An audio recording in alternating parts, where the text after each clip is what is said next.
आज हमारे तरंगिणी क्लास में ताल कहरवा का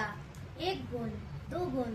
3 गुण और 4 गुण का अभ्यास किस प्रकार करते हैं। ताल परिचय बोलिए।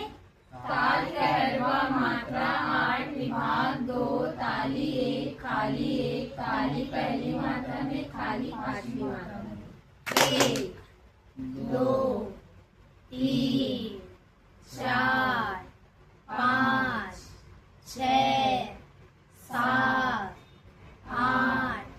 9 3 9 धी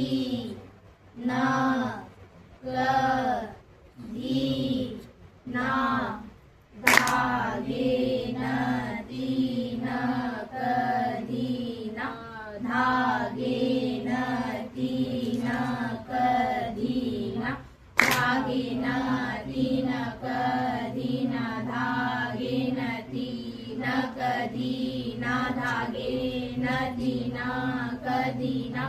धागे नदी न कधी ना धागे नदी न कधी ना धागे नदी न कधी ना धागे नदी न कधी ना